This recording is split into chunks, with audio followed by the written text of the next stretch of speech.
Oftentimes our facilities only get used a few times a year. The work that's done is important. How those facilities are designed can either help or hinder your success. We in the Southeast are small producers. We always have been, we always will be. The average herd size in North Carolina is about 20. The average herd size in the southeastern United States is about 22. So as we talked about handling cattle and having the facilities, a lot of people in the past have never had good working facilities.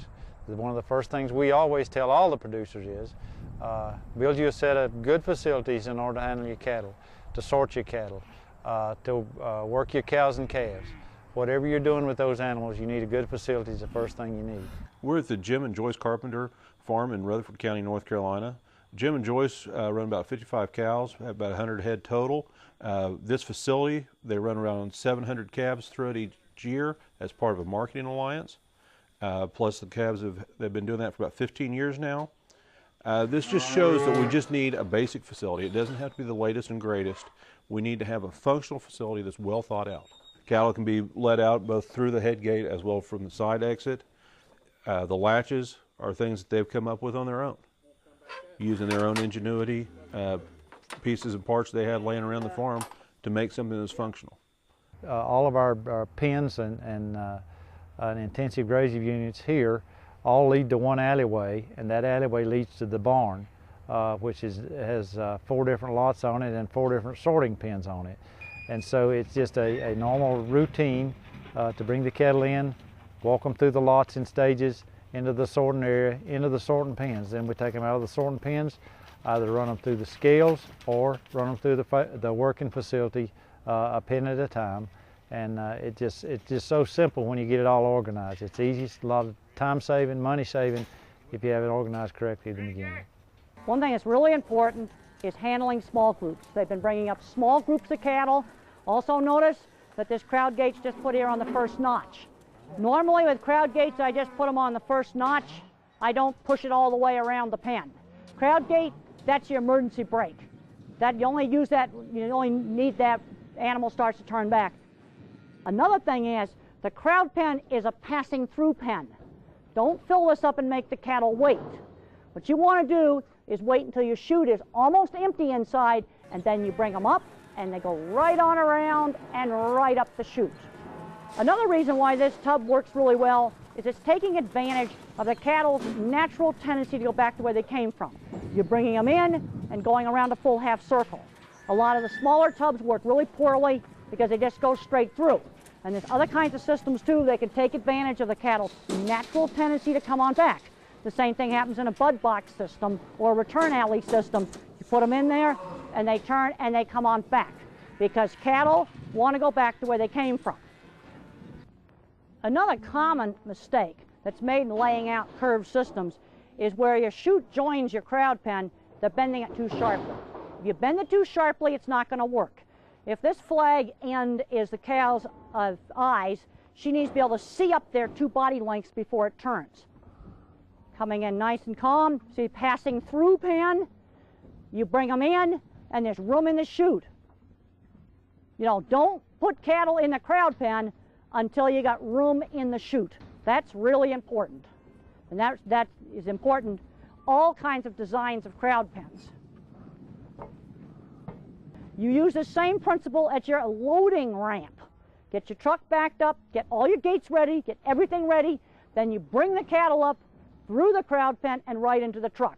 Don't have them there stopping. Lighting is very critical in all types of cattle handling facilities. Cattle do not like to go from a bright sunny day like this into a building. One thing that's good here is your single file chute is mostly outside. So you're getting them lined up in single file before they enter the dark building. I've seen a lot of facilities where you have what I call the black cave effect, and they're not going to go in because it's too dark. And in some buildings, what you're going to have to do is take some of the tin off so that they can see light. The absolute worst place to put a building is right where your single file joins your crowd pen, and that's true for all different kinds of systems. You just walk on back by them. Usually just as you walk by the shoulder, the cow is going to go forward. And often that's much more effective than just standing behind them and poke them in the butt. You walk back by them in the opposite direction of desired movement. Sounds kind of counterintuitive, but it really works. Just try it. But again, do not stand at the head of a cow and poke it on the butt. Then you're telling her to go forward and backward at the same time. You just want to walk on by her. One mistake that people make in a lot of facilities is putting in too many of these anti-backup gates. If cattle are backing up all the time, then you've either got a problem with where people are standing or a problem with the design of the facility. If you have a backup gate right here, that will lots of times make the cattle balk. And what you're going to want to do is hook that up with a remote control rope so that you can stand back there and open up that backstop gate. I now want to address solid sides. You know, there are some advocates of good cattle handling. They say we should take all solid sides off. I don't agree with that, because the most important place to have solid sides is outer perimeters of facilities, especially in places like where there's a lot of cars going by, many ranches. The truck loading ramp is right by the highway. Every time a car goes by, it spooks the cattle. You're definitely going to want to have a solid side so the cattle don't see cars going by on the highway. If you've got a lot of inexperienced people working cattle, I'm going to want to cover up all the sides. If you've got really experienced people that will respect the animal's flight zone, then I would recommend, you know, solid sides on the perimeter, and you can have it open on the inner radius. But people have got to respect the flight zone, because if you got animals rearing up in the chute, they're rearing up in the chute because people are in their flight zone. And when they're rearing up, you need to back up. You need to back up and get out of their flight zone. It's really important in handling facilities to have non-slip flooring. Animals panic when they start to slip. Got to give them a non-slip floor. You can weld steel rods together, but you want to make sure that you weld the rods this way. Don't weld them like this. They'll break their hooves off. You know, grooved concrete, or you can get woven tire mats. But slippery flooring is really bad. Good cattle handling is impossible. Animals are constantly slipping and sliding all around.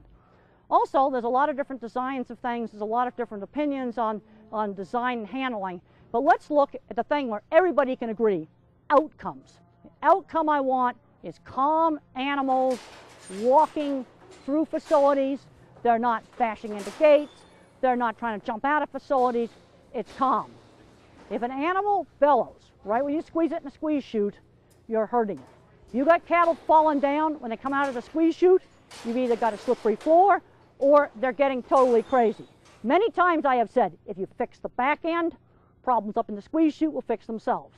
I want a calm animal coming up into that into the squeeze chute. You know, good handling starts back here. We've got to keep things calm. Also, no yelling and screaming. Yelling and screaming is very stressful. Whistling is very stressful.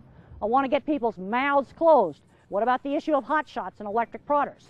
Get them out of your hand. You know, in most ranch situations, you can pretty well get rid of electric prods. Only place you might ever need one is a very stubborn animal that won't go in the squeeze chute. You pick it up, you use it, then you put it away. But get it out of your hand. Either use a flag or a paddle for your thing for your hand, and don't be doing this with it.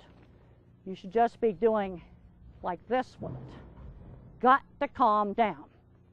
One of the best systems that's come along lately is what we call the bud box. The reason the bud box works so well is it works with all the principles of livestock behavior. You push cattle into a box, and then they want to get out, so they'll turn around and try to find a way out. And the way out just happens to be the lead up to the chute. And if the handler positions themselves properly, it makes it work real smooth and slick, and the animals follow each other up.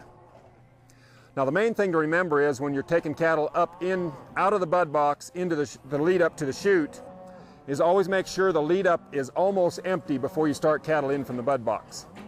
The other thing we want to do, we want to get the cattle kind of snapping. We want them coming into the bud box fairly quickly, not ramming and jamming, but they want to be at a good clip. They'll do that, they'll come in and they'll come out the same way, and that'll cause that momentum to go right up to your chute. The cattle need to have plenty of room to turn around. So many times people put too many cattle in the bud box and they can't make that move to get turned around, and then everything gets slow and they get wedged in the corner. When we're bringing cattle from the box to the chute, it's real important we don't have too much activity up at the chute. And the person that's in charge of getting cattle to flow towards a chute, if they can think about going right straight by the cattle, going right by their eye, and coming from the front to the back, it causes the cattle to want to go right by them. That decreases the use of sticks, sort sticks, paddles, hot shots. When the cattle learn to flow by you, that's when they're really working for you.